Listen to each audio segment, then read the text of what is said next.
Dobar dan, dragi đaci.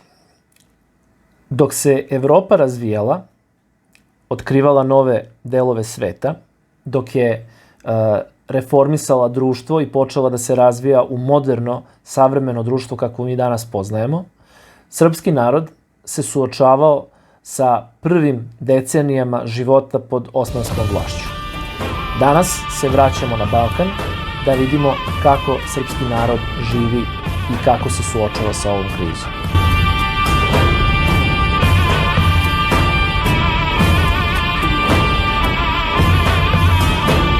Nakon pada Smedereva 1459. godine Srbi se nalaze pod bitno drugačijom kulturom vladanja, načinom uprave i filozofijom države nego na koju su navikli. Iako su Turci već njihovi stari znanci, za najveći broj Srba ovo je bio potpuno novi sistem na koji oni jednostavno nisu navikli. Odmah po padu prestonice najveći deo krupne srpske vlastele napustila je despotovinu, prostor Srbije i nastanila se u Ugarskoj. Ugarski kralj Matija Korvin, inače sin Janoša Hunjadija, posvetio je najveću pažnju upravo jačanju južnih granica Ugarske i stvaranju odbrambenog pojasa prema Osmanskom carstvu. U stvaranju ovog pojasa veoma značajnu pomoć dobio je upravo od Srba koji su se naselili u njegovoj državi. I ovo jačanje odbrane je obuhvatalo upravo naseljavanje što većeg broja stanovnika u pograničnim oblastima, podizanje brojnih utvrđenja, obnovu starih i pravljenje guste mreže komunikacije koja bi mogla brzo da reaguje u slučaju iznenadnog turskog napada. Turci su inače praktikovali da svake godine prelaze Dunav i Savu sa manjim ili većim odredima i da pljačkaju, prosto zastrašuju stanovništvo u Južnoj Ugarskoj. I kako bi se borili protiv toga, ugarski kralj je odlučio da nastani veliki broj stanovnika na tom prostoru i da, za razliku od feudalne prakse u kojoj se vojska podiže po potrebi, sada, radi potrebe odgovora na turske napade, formira stajaću vojsku koja bi bila stacionirana u Južnoj Ugarskoj i upravo 1/3 ove vojne sile koja je bila stalno pod oružjem su činili upravo novonaseljeni Srbi. Inače, važnost srpskog iskustva u ratu sa Turcima je bila dragocena i mi vidimo i znamo za brojne slučajeve kada su srpski veterani i uopšte Srbi bili veoma poštovani i prosto bili su pozvani da podele svoje iskustva u ratovanju sa Turcima sa drugim evropskim narodima, pa tako imamo i Konstantina Mihajlovića iz Ostrovice koji je dospeo čak do Poljske kao bivši janjičar upravo učeći i Poljake i Ugare veštinama i taktici turske vojske kako bi ih spremio za rat protiv Turaka koji su oni svakako očekivali. Kako su osmanske snage pritiskale teritorije i sve dublje i dublje prodirale u Evropu, tako su se velike grupe stanovnika preseljavale i selile dalje na sever. Srbi naravno nisu bili izuzetak, oni su još i ranije u manjim grupama kretali u seobe i poznajemo dva glavna pravca kretanja. Jedan je išao naravno na sever, u Južnu Ugarsku. Međutim, jedan izvestan broj Srba je odlučio da se kreće i na zapad prema Jadranskoj obali. Pre svega seoba u Ugarsku ima dve faze. Prva faza je bila u posljednjim decenijama srpske despotovine, u vreme kada su srpski despoti dobijali imanja u Južnoj Ugarskoj od ugarskih vladara i oni su preferirali da presele Srbe i svoje kmetove iz Srbije u Južnu Ugarsku kako bi održavali i čuvali njihova imanja. I to je bila prva faza seobe u Ugarsku, dakle jedna mirnodopska, organizovana, veoma usmerena seoba. A s druge strane, nakon pada Smedereva, dakle pred strahom od Turaka, velike grupe Srba su prosto zajedno sa plemstvom napuštale Srbiju, prelazile Dunav i Savu i nastanjivali se u Južnoj Ugarskoj. Ova faza, za razliku od prve, bila je haotična, spontana i bila je mnogo masovnija. Smatra se da je negde preko 200.000 Srba prešlo u Južnu Ugarsku tokom ove dve faze. Naravno, Turci nisu mogli da vladaju pustim oblastima i trudili su se da zadrže što veći broj stanovnika na jednom prostoru, pre svega da bi imao neko da plaća porez, logično, i da bi osigurali da ovo stanovništvo na obodima njihove države bude lojalno, oni su deo tih stanovnika odvodili u udaljene krajeve pod njihovom kontrolom, kako bi bili neka vrsta taoca i kako bi se pre svega umanjila borbena moć tih stanovnika, tog naroda. Tako nešto se desilo 1521. godine, na primer, kada je nakon pada Beograda veliki deo Srba iz Beograda bio odveden u Carigrad i bili su nastanjeni u jedno predgrađe u Carigradu, u jednoj šumi u kojoj se nalazi izvor, glavni izvor koji snabdeva Carigrad vodom, i ta šuma se i danas naziva Beogradska šuma i stanovnici, to jest Srbi u toj šumi su bili zaduženi za održavanje vodovodne mreže u celom Carigradu. Interesantno je da su ovi Srbi ostali u Carigradu i živeli su upravo od 16. veka pa sve do početka 20. veka, kada su u vreme Balkanskih ratova i u vreme oslobađanja srpskog naroda i stvaranja srpske države svi bili preseljeni i vratili su se u slobodnu Srbiju i pomešali su se sa svima nama. Dakle, mi ne znamo više ko su ti ljudi, svi smo prosto se izmešali. Interesantno je, na primjer, kulturološki da su ovi Srbi koji su se vratili iz Carigrada posle 400 godina zapravo sa sobom doneli i obnovili one stare običaje koje su Srbi praktikovali još u vreme Srednjeg veka, koji su se možda na prostoru Srbije izgubili, zaboravili i slično. Što se tiče Srba koji su išli na zapad, ka Jadranskoj obali, oni nisu imali toliko sreće kao ova prva grupa. Oni su tamo naišli na veoma skromne uslove za život. Pre svega, podneblje o kome je reč, dakle Dalmacija, Istra, Lika, su bile teritorije koje su bile ugrožene turskom napadu. Drugo, pripadale su jedan deo Ugarskoj, jedan deo Mletačkoj republici, dakle situacija nije bila čista. I takođe, situacija je bila utoliko gora što je to podneblje inače teško za život, pa naseljavanje brojnih izbeglica je dodatno otežalo uslove. Još gladne godine i prirodni uslovi nisu baš išli na ruku ni prvobitnim stanovnicima, ni novim došljacima. Ali naročito je bio problem što vlasti, poimence hrvatsko plemstvo i mletačko, nisu imali apsolutno nikakvu toleranciju za pravoslavni srpski živalj. Zahtevali su pošto poto da se porezi plate čak i kada nije bilo nikakvog prihoda, uslovljavali su milostinju prelaskom na katoličanstvo i tako dalje, o tome je sačuvan veliki broj pripovedaka. Ali u svakom slučaju, jedan veći deo Srba koji je došao na ove prostore, odlučio je da se vrati u Osmansko carstvo na svoje stare posede, budući da su smatrali da je život pod Osmanlijama lakši od uslova koje su ovde zatekli. Dubrovnik, kao Dubrovačka republika, je bio jedan od centara u koji su se Srbi uputili, jer je tradicionalno bio mesto gde Srbi nalaze spas i slobodu, budući da je bila nezavisna država. Upravo Dubrovnik je u ovo vreme doživljavao ogroman priliv izbeglica do te mere da se u gradu nije moglo sigurno živeti, plašili su se zaraze, hrana je bila veoma ograničena i Dubrovnik je upravo zbog toga doneo odluku da protera sve novodošle stanovnike Dubrovnika, čak i one koji su živeli u okolini Dubrovnika, da ih protera iz samog grada uz određenu količinu hleba. Dakle, dali bi im nešto hrane i izbacili bi ih napolje. Sa neke strane možemo i da razumemo ovaj potez, a opet s druge strane deluje ovako malo okrutno.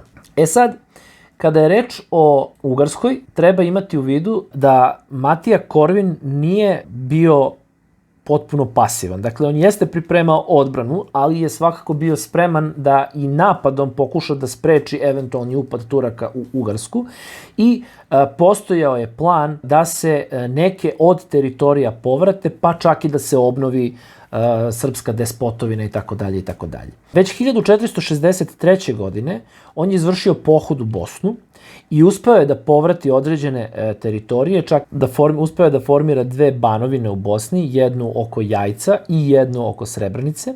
Srbi naravno su bili sastavni deo ovog pohoda i u njemu su se veoma istakle plemićke porodice Jakšića i Belimuževića, ali se istakao i Vuk Grgurović, inače u narodu poznat kao Zmaj Ognjeni Vuk, inače unuk despota Đurđa Brankovića. Ovaj veliki junak se toliko istakao svojim zalaganjem da mu je Matija Korvin darovao despotsku titulu uz, nadanje da će kad tad uspeti da obnovi srpsku državu. Osim toga, Vuk Grgurević je dobio značajne poklone u vidu imanja i poseda širom Ugarske, čak i u Hrvatskoj i u Slavoniji. I upravo na ovim njegovim imanjima dom su pronašli brojni Srbi koji su se našli u Ugarskoj. Naravno, treba razumeti da posle svakog pohoda veliki broj Srba išao za vojskom i prelazio Ugarsku. I isto tako treba razumeti da su Srbi koji su se sada zatekli u Južnoj Ugarskoj, dakle novonaseljeni Srbi, nekako identifikovali sa svojom novom primljeni u tu novu državu pod uslovom da je brane od Turaka, da učestvuju u tom odbrambenom sistemu. U tom cilju organizovali su i svoj život i prosto ta vojna funkcija je bila osnovna i glavna. Oni su se prosto identifikovali kao graničari ili krajišnici Ugarske države. Ovde takođe treba napomenuti da je granica između Turske i Ugarske bila reka Dunav i Sava i da je najveća opasnost pretila upravo u tom prelasku preko reke. Dakle, kada turski odred pređe reku, to je već kasno. Dakle, Turke treba zaustaviti na turskoj strani, jel? Upravo u tom smislu, Srbi koji su se nastanili u ovim oblastima su formirali posebne odrede takozvanih šajkaša, to jest tih pograničnih trupa koje su koristile lagane lađe na vesla naoružane sa topovima kojima su patrolirali i čuvali obale Dunava i Save. Te lađe se nazivaju šajke i po tim šajkama se oni nazivaju šajkaši, a po šajkašima imamo i srpsku vojničku kapu šajkaču. Iako ja nosim turski fes, ali dobro, nema veze. Osim onog prvog pohoda u Bosnu, Ugarska je preduzela još nekoliko važnih pohoda u Osmansko carstvo. 1480. godine desio se pohod u Bosnu. Ovom prilikom Ugarska vojska je došla do Sarajeva i spalila ga. Osim toga, 1481. godine došlo je do pohoda u ono što je bila srpska despotovina. Vojska je išla dolinom Morave, doprla čak i do Kruševca. Ono što je jasno, naravno, u svim ovim pohodima značajan deo vojske činili su upravo Srbi. I ono što je takođe značajno, sa svakim ovim prelaskom Srba nazad preko Dunava i Save, pri povratku sa vojskom išao je srazmerno veliki broj Srba, novih izbeglica, novih naseljenika u Ugarskoj. U ovom periodu, dakle, u doba ovih pohoda, smatra se da je još preko 100.000 Srba prešlo u Ugarsku.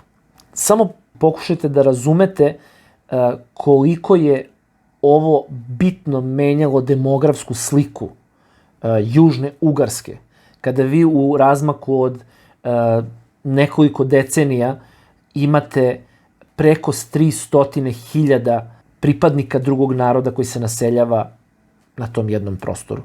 Dakle, to bitno menja sliku Južne Ugarske, što će dugoročno bitno promeniti odnose. Ipak, te 81. godine umro je sultan Mehmed II. Osvajač i na njegovo presto seo je njegov sin Bajazid II. Već tada Turci su sklopili sporazum sa Ugarskom, Matija Korvin i Bajazid II. Su sklopili mir, koji je trebao da se obnavlja na svake 3 godine i tako je činjeno sve dok Matija Korvin 1490. godine nije umro. Nakon toga u Ugarskoj dolazi do previranja, dolazi do promene državne politike, dolazi do međusobnih sukoba vlastele. Novi kralj nije imao isti autoritet kao Matija Korvin i upravo u strahu od političkog uticaja ovih stajaćih vojnih odreda koji su branili granicu prema Turskoj. Vlastela je prosto nagovorila kralja da raspusti ove odrede, čime je južna granica jako oslabljena, što je dovelo do obnove redovnih turskih upada na ugarsku teritoriju i to je na neki način najavljivalo buduću politiku Osmanlija prema Ugarskoj.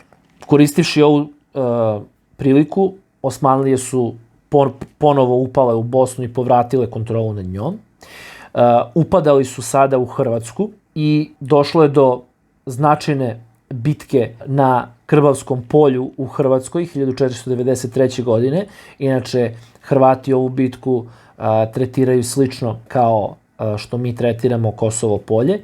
Oni su izgubili Krbavsku bitku. Veliki deo hrvatskog plemstva je stradao. Veliki broj ljudi je poginuo. Hrvatsko plemstvo se od ovog poraza gotovo više nikada nije oporavilo. Nešto kasnije, u 16. veku, stvari se bitno menjaju na gore. Posle Bajazita II. Njegov naslednik Sultan Selim I bio je više usredsređen na pohode Turaka u Africi, u Aziji, preuzimanje kontrole nad svetom zemljom, nad svetim mestima islama i tako dalje, što će svakako biti tema narednih predavanja ili predavanja u sledeće godine. Ali sledeći sultan koji je preneo svoj fokus nazad na Evropu bio je Selimov sin Sulejman Veličanstveni.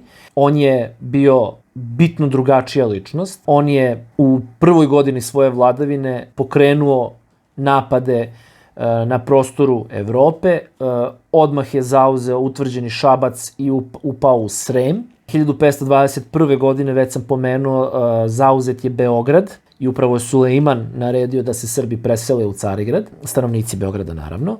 A 1526. godine pokrenuo je veliki pohod, lično ga je predvodio, sa namerom da osvoji Ugarsku. Ugarski kralj Ludovik II. Je sa moćnom vojskom krenuo njemu u susret i došlo je do velike bitke u leto 1526. godine u blizini grada Mohača, i on se i danas nalazi blizu granice Srbije i Mađarske. Na Mohačkom polju došlo je do velike i odsečne bitke, koja se završila katastrofalnim porazom Ugara, toliko da je i sam vladar poginuo u bici, a vrata Budima bila su širom otvorena Sulejmanu i on je sa vojskom prosto ušetao u nebranjeni grad i proglasio osvajanje Ugarske. Ugarska država nije mogla da se lako oporavi. Ugarsko plemstvo je započelo borbu oko prestola. Jedan deo ugarskog plemstva je bio zagovornik da se prizna turska vlast i da se sačekaju bolji uslovi za borbu. Drugi deo je odmah pribegao Habsburgovcima koji su bili vladari u susednoj Austriji i očekujući od njih pomoć, njima su ponudili ugarsku krunu. Bilo kako bilo, Sulejman je vrlo brzo zaveo turski administrativni sistem u Ugarskoj, kao što je to već bilo urađeno na prostoru Srpske despotovine i u Bosni. I naravno, kasnije ćemo videti, pokušao je dalje da prodre u Evropu, imao je i pokušaj da zauzme Beč, ali o tome će svakako biti reči u nekom drugom predavanju. Ono što je ovde važno, kad pomenuh taj osmanski administrativni sistem, ovde ću samo kratko da ga definišem. Osmansko carstvo je administrativno bilo podeljeno na 3 nivoa. Najkrupnija administrativna jedinica bio je Begler-Begluk, kasnije se zvao Elajet. U ovom prvom periodu postojala su samo 2, rumelijski i anadolijski, odnosno evropski i azijski deo. Kasnije se broj uvećavao kako su se jedinice smanjivale i umesto Begler-Bega kasnije je njima upravljao činovnik sa titulom vezira. Begler-Begluci su se delili na sandžake. Sandžaci su bili vojne upravne celine, kojima upravljaju naravno sandžak begovi. Te vojno-upravne jedinice, dakle, kada bi se pokretao jedan pohod, pozivale bi se određeni sandžaci, dakle, oni bi davali vojsku za određene pohode. Što se tiče sledećeg nivoa, to su bile takozvane nahije, dakle sandžaci se dele na nahije. I to je najmanja administrativna celina i njom može da upravlja bilo ko, dakle ljudi sa najrazličitijim titulima mogu biti begovi, mogu biti paše, mogu biti muselimi, kadije i tako dalje. Ali za početak ovo vam je dovoljno da upoznate osnove osmanskog administrativnog sistema. Dakle, ako biste želeli da vidite srpsku despotovinu, srpska despotovina bila je pretvorena u Smederevski sandžak. Posle pada Beograda sedište ovog sandžaka je bilo preneto upravo iz Smedereva u Beograd, ali se zauvek zvao Smederevski sandžak. Kad je reč o stanovništvu koje živi u Osmanskom carstvu, odmah na početku naravno treba napraviti razliku između stanovnika koji su muslimanske veroispovesti i hrišćanske i u suštini celo društvo je podeljeno po ovom osnovu i takođe Osmansko carstvo društvo deli na dve vrste, na one koji vrše vojnu službu i u zamenu za nju imaju oslobođenje od raznih dažbina svih ili većine i oni koji ne vrše vojnu službu, koji nemaju vojnu obavezu, koji za zaštitu i bezbednost plaćaju različite dažbine državi, kao i u vreme srednjovekovnih hrišćanskih država, kao u feudalno doba, kao što je praksa u feudalnim državama. Naravno, najvažniji porez koji se plaća državi godišnji, koji plaća svaki stanovnik carstva, naravno naziva se harač. Sad, kao što rekao, znači postoji ta podela po veri, dakle, kompletno stanovništvo koje je slobodno u Osmanskom carstvu, koje je muslimanske veroispovesti, naziva se raja. Oni ne služe vojsku i plaćaju harač i druge dažbine koje su razrezane unutar carstva. Svi hrišćani, jevreji i drugi nemuslimani koji žive na prostoru Osmanskog carstva nazivaju se zimije.